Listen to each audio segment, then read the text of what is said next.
ഗസയിലെ അൽമവാസി അഭയാർത്ഥി ക്യാമ്പിൽ ഇസ്രായേൽ നടത്തിയ കൂട്ടക്കൊലയെ ശക്തമായി അപലപിച്ച് ഇറാൻ. ഇത്തരം ആക്രമണങ്ങൾ തടയാൻ ഇസ്ലാമിക രാജ്യങ്ങൾ മുന്നിട്ടിറങ്ങണമെന്ന് ഇറാൻ ആഹ്വാനം ചെയ്തു. 90 പേർ കൊല്ലപ്പെടാൻ ഇടയായ ആക്രമണം കുട്ടികളെ കൊല്ലുന്ന സയനിസ്റ്റ് ഭരണകൂടത്തിൻ്റെ ഏറ്റവും പുതിയ കുറ്റകൃത്യമാണെന്ന് ഇറാനിയൻ വിദേശകാര്യ മന്ത്രാലയ വക്താവ് നാസർ ഖനാനി പറഞ്ഞു. അമേരിക്കയുടെ സൈനിക സഹായം, അന്താരാഷ്ട്ര സമൂഹത്തിൻ്റെ നിശബ്ദത, യൂറോപ്യൻ രാജ്യങ്ങളുടെ പങ്കാളിത്തം, ഇസ്ലാമിക രാജ്യങ്ങൾ അവരുടെ അസാമാന്യ സാധ്യതകൾ ഉപയോഗപ്പെടുത്തുന്നതിലെ പരാജയം എന്നിവയാണ് ഫലസ്തീന് നേരെ ആക്രമണം നടത്താൻ ഇസ്രായേലിനെ സഹായിക്കുന്നത്. ഫലസ്തീനിലെ പോരാളികളിൽ നിന്ന് പരാജയം നേരിട്ടതിനാലാണ് ഇസ്രായേൽ ഇത്തരത്തിൽ ആക്രമണം നടത്തുന്നത്. ഗസാമുനമ്പിലെ പ്രതിരോധമില്ലാത്ത സാധാരണക്കാരുടെ മാനുഷികമോ ധാർമ്മികമോ ആയ അതിരുകൾ ഇസ്രായേൽ തിരിച്ചറിയുന്നില്ല. ഇത്തരം നടപടികൾ ഇസ്രായേലിനെതിരായ ആഗോള രോഷം വർദ്ധിപ്പിക്കുമെന്നും അവരുടെ തകർച്ചയെ വേഗത്തിലാക്കുമെന്നും ഖനാനി കൂട്ടിച്ചേർക്കുന്നുണ്ട്.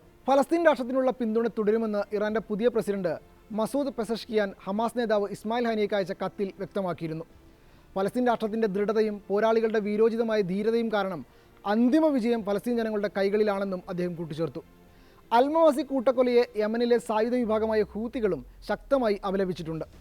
ഗസയിലെ സംഭവവികാസങ്ങൾ തങ്ങൾ സൂക്ഷ്മമായി നിരീക്ഷിക്കുന്നുണ്ടെന്ന് ഹൂത്തി വക്താവ് യഹിയ സാരി പറഞ്ഞു.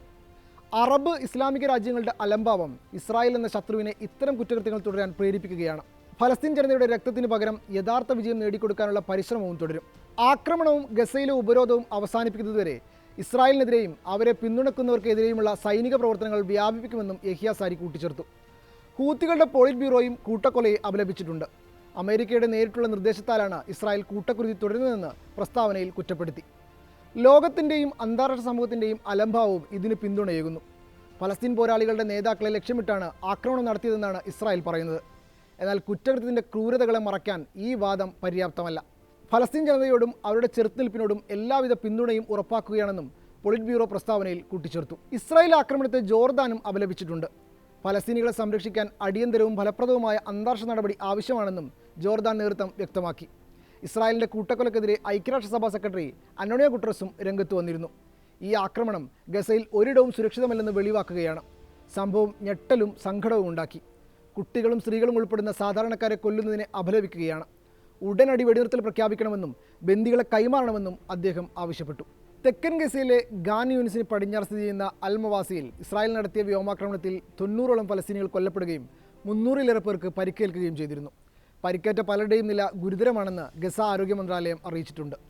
ഇസ്രായേൽ സുരക്ഷിത മേഖലയെന്ന് അടയാളപ്പെടുത്തിയ പ്രദേശമാണ് അൽമവാസി. ഗസയിലെ വിവിധയിടങ്ങളിൽ നിന്ന് പലായനം ചെയ്തു വന്നവരാണ് ഈ തീരമേഖലയിൽ കഴിയുന്നത്. ഇവർ താമസിക്കുന്ന ടെൻറ്റുകളാണ് ഇസ്രായേലിൻ്റെ യുദ്ധവിമാനങ്ങൾ ലക്ഷ്യമിട്ടത്. ഇതോടൊപ്പം ജലശുദ്ധീകരണശാലയും ആക്രമിച്ചിരുന്നു. 5 ബോംബുകളും 5 മിസൈലുകളുമാണ് ആക്രമണത്തിന് ഉപയോഗിച്ചത്. 2 ഹമാസ് നേതാക്കളും നിരവധി പോരാളികളും ഇവിടെ ഒളിച്ചിരിക്കുന്നുവെന്ന കൃത്യമായ രഹസ്യ വിവരത്തിൻ്റെ അടിസ്ഥാനത്തിലാണ് ആക്രമണം നടത്തിയതെന്ന് ഇസ്രായേൽ സൈന്യം അറിയിച്ചിരുന്നു. എന്നാൽ ഈ ആരോപണം നിഷേധിച്ച് ഹമാസ് രംഗത്തെത്തിയിരുന്നു. ഇതാദ്യമായല്ല ഇസ്രായേൽ സൈന്യം ഇത്തരം ആരോപണങ്ങൾ ഉന്നയിക്കുന്നതെന്നും പിന്നീട് അത് തെറ്റാണെന്ന് തെളിയുന്നതെന്നും ഹമാസ് വ്യക്തമാക്കി. കുടിയിറക്കപ്പെട്ട 80,000-ഓളം പേർ തിങ്ങി താമസിക്കുന്ന പ്രദേശത്താണ് ഇസ്രായേൽ സൈന്യം കൂട്ടക്കൊല നടത്തിയത്. ഫലസ്തീൻ ജനതയ്ക്കെതിരെ ഉന്മൂലന യുദ്ധം തുടരുമെന്ന സയനിസ്റ്റ് സർക്കാരിൻ്റെ വ്യക്തമായ സ്ഥിരീകരണമാണിത്. ടെൻറ്റുകളിലും ഷെൽട്ടറുകളിലും കഴിയുന്ന സാധാരണക്കാരെ ലക്ഷ്യമിടുകയാണ് സൈന്യമെന്നും ഹമാസ് പ്രസ്താവനയിൽ പറയുന്നു.